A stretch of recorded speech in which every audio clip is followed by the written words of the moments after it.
Assalamu alaikum, Shahzad Shamshad here, and now I've brought you second session, Unit 2, and we will begin with Unit 2.1 in this lecture, which I think talks about the non-verbal communication, if I'm not wrong. Let me, okay, yes. So, Unit 2.1 is about non-verbal communication. Extremely important part of a means of expression. And let's see, we know what is nonverbal communication, anything that is nonverbal, which does not use any words, whether written or oral. So, nonverbal communication includes all unwritten and unspoken messages. जो बातें निगाहों से आया होती हैं ये वो वाली बातें हैं आप तो समझते हैं अच्छी तरह से both intentional and unintentional. Now the use of the word intentional and unintentional is of some importance here. See, it has been researched that it is very difficult, or it definitely takes some effort to control our nonverbal communication, because most of the nonverbal communication is spontaneous and therefore unintentional. So when we are learning nonverbal communication, I think one will be how to use it effectively, and the other, I don't know whether the slides cover it or not, but it is very important to learn to control your non-verbal communication, which means we must strive to make our non-verbal communication intentional only. That is the ideal objective. Otherwise, it is natural and it portrays our feelings, our actual feelings, which may differ from what we are speaking. And that is why the second point says non-verbal cues can speak louder than words. We may be, or someone may be saying something, but if he's really not saying it in the true spirit, his non-verbal expressions will reveal what he actually feels about it. So beware, this is a little monster, a little demon that we need to control. Okay, what are the elements of nonverbal communication? Everything here is included, and I'll try to explain how this will convert into communication. Eye contact, for example. Your eye contact with someone portrays your confidence that you're speaking the truth. If you're not speaking the truth, if you lack confidence, if you do not believe in something that you're saying, it will be very difficult for you to maintain an eye contact with your audience if you're there face to face. And later in your presentation skills week, you will see that how these elements of nonverbal communication will play a very major role there, especially. So that is why at this initial stage, we're just sort of reviewing what is or what are the elements of the nonverbal communication. So eye contact, one, very important. Apart from displaying your confidence and your truthfulness, it also displays your interest in the one with you're communicating. For example, if you are listening, if somebody else is speaking and you're not maintaining an eye contact while you're listening, it means You're not paying attention. You're not interested. Facial expressions. According to a research, there are thousands of facial expressions of which our face is capable of. So the inner feelings, the emotions, they're all on our face. Posture and gestures. Okay.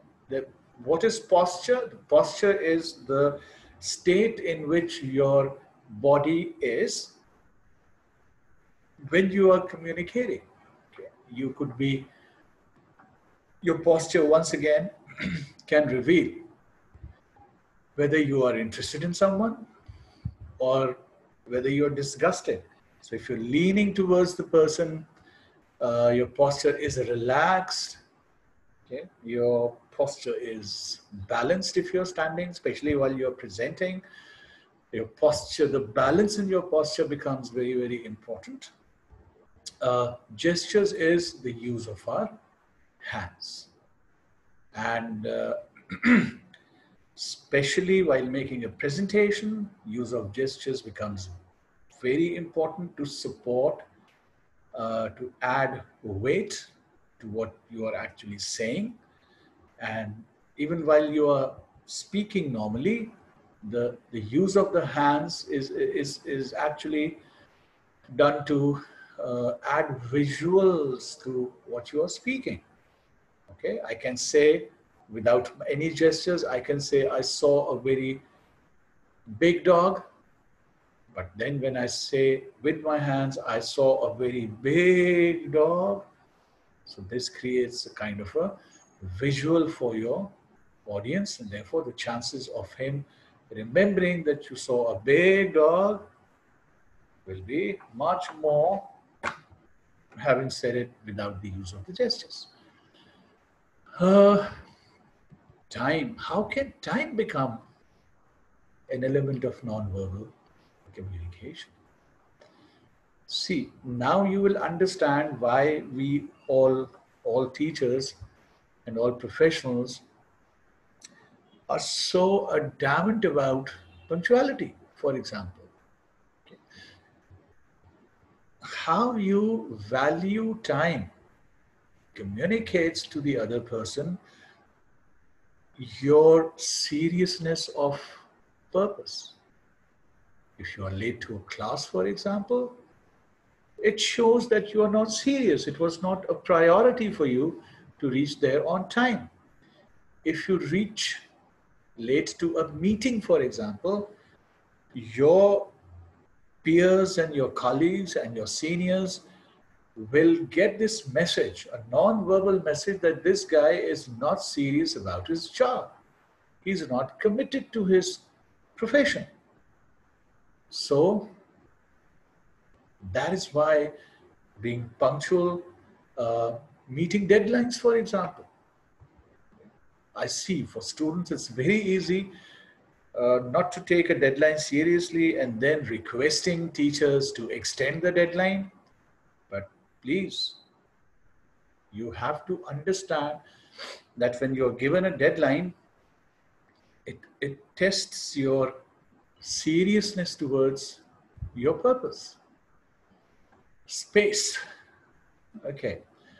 How does space between you and space between other people, how does this communicate messages? If I stand closer to you, it means I like you, I'm interested in you.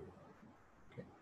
However, this concept of space requires a longer discussion, and it's very interesting. How much space do you maintain between you and other people actually sends out certain messages, and maybe you can just find out on the internet what are the various meanings of the uh, level, the distance that you keep between you and the other people. Uh, People who are very close to you, obviously, you maintain a very small distance between you and them. And automatically your familiarity with people will be directly proportionate to what kind of space do you maintain between yourselves and them. Uh, if you climb on a bus, for example, and you have a choice of 2, 3 seats, automatically the seat you choose will depend on how much comfort do you feel sitting there. So when you climb onto a bus, you survey 3, 4 seats available and will depend on what makes you comfortable. Uh, Introverts, for example, they'll find a corner, lonely seat. They'll be very happy there. Extroverts will happily go sit with someone and strike a conversation. So this is the concept of space, and you can yourself also explore it more on internet. Territory. Now, territory again. uh, for example, your bedroom is your territory. My office is my territory. My table is my territory. When I'm sitting in a class, the part of the desk that is in front of me is my territory. So, do I allow other people, or whom do I allow to come into my territory? Will again depend on my relationship with them. And this obviously uh, can be used deliberately to send out messages to people that you are a territorial person and you would not like to. For example, I may lock my bedroom and leave the house. It means I'm very protective of my territory. I don't want anyone to enter into my territory. Uh, Similarly, I would not like to share my office desk with someone or a drawer in my cabinet with someone. It depends. Personal appearance. Wow. Something for some people, it naturally comes as a very high priority, but for others, it's not very important, but they do not understand that it actually definitely creates an image of your personality on the other person. Okay. Uh, who doesn't like someone who is groomed and dressed up nicely? People who do not, for example, shave on a regular basis, or if they have a beard, they don't get it groomed on a regular basis. So, what image do we have of them? They're not very, they're careless. They're not very careful about their appearance. So this really counts. You will be more acceptable and more likable if you look good and if you smell good, which is very, very important in our country. We are a hot country. And it doesn't matter if you are wearing nice clothes and everything, but then, you are not letting people breathe around you comfortably because of, the odors that you are uh, throwing around. So being particular about your personal appearance, your grooming, how do you smell, actually increases your acceptability. Then it adds eye appeal of business documents appearance. Okay. How do I, when, for example, I send an email to someone or I send a letter to someone, the visual appeal, the moment somebody looks at something that I've written, communicates a message. It tells him about my personality. If I haven't used, if it's not very clean and neat, a lot of paragraphs used, headings used, bullet points used, it means I am not a very organized person and I'm making it difficult for my reader also to go through a document that I have developed.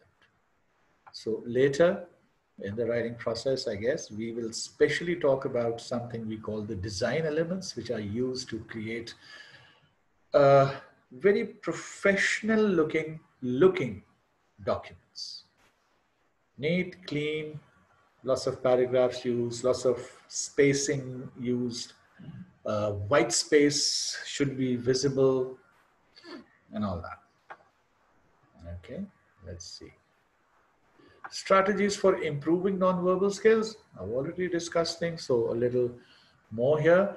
Establish and maintain eye contact with people when you are talking to them or when they are talking to you. Both ways, very important. Use posture to show interest, which means your posture should be straight, balanced, which shows confidence.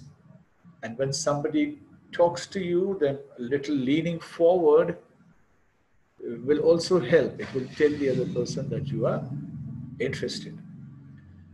Reduce or eliminate physical barriers. Physical barriers are noise in the environment. The person is standing 10 feet away and you're trying to speak to him. So these kinds of barriers are there. Distractions also is included in physical barriers. Somebody is talking to you and you are fidgeting with a pen in your hand. This is a habit which people have. Pen go mare haath. So what happens is this creates a distraction for the other person, plus also it tells the other person you're not really interested.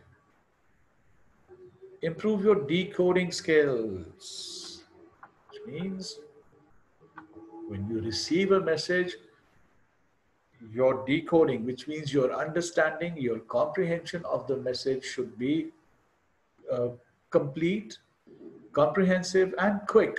Also, what improves this skill? Reading again. The more you read, the better your decoding skills become. You're better in the language, you're better in the use of the language, and you understand your messages better and quickly. And probe for more information. This is a very key point. When you receive a message, you're not clear about it, and we typically do it. We do not ask for more information. We do not tell the other person that, sorry, this part I could not understand. Could you please explain it again? Make sure your understanding is complete. So ask questions. There's no harm in it. But the objective is your understanding should be complete. Okay. Interpret non-verbal meanings in context. Now, this means that non-verbal communication does not have fixed meaning. It will have different meaning in a certain context. To give you an example which you will relate to, very close friends, there, the kind of, the way they tease their friends, and certain non-verbal expressions, certain non-verbal gestures that are used have actually a friendly meaning. But if you use the same gestures with someone who is just an acquaintance or a stranger maybe, then maybe you're on for a fight there. You will offend someone. And non-verbal, again, meanings differ from culture to culture. So if we are communicating with someone from a different culture or we are in a different country, first thing should be to refrain from using your own non-verbal set of elements and learn their set of elements. It will change. Appreciate the power of parents. I've already talked about it to you. Focus a little, just a little. You don't need to wear branded clothes. You just need to wear clean, nicely pressed clothes. See what is the latest trends, trend combinations, especially guys, because females are already very good about it and they're very conscious about it, uh, vast majority. But this problem in our culture and in cultures around the world, it is more related to the males. Males are not some, most of them are not very, very concerned about it. So we really need to give it a little time and a little thought. It's not about spending money, actually. Observe yourself on video, which especially when we talk to you about the presentation skills, to suggest you again that when you're presenting, especially, please make sure you make a video of yourself and look at it, and then, you know, it will give you a very good opportunity to self-evaluate yourself. Enlist friends and family, ask them. Ask them for suggestions. What should I wear? How do I look in, how would I look in a certain, with a certain haircut? What colors do you think suit me? So that you know how to look good. So this was all about non-verbal, not all, but this was just the first introduction to the non-verbal communication. We'll stop here, Unit 2.1, and we'll meet again in Unit 2.2. Thank you very much. And as I said, do a little of your own research on internet also. Bye-bye for now.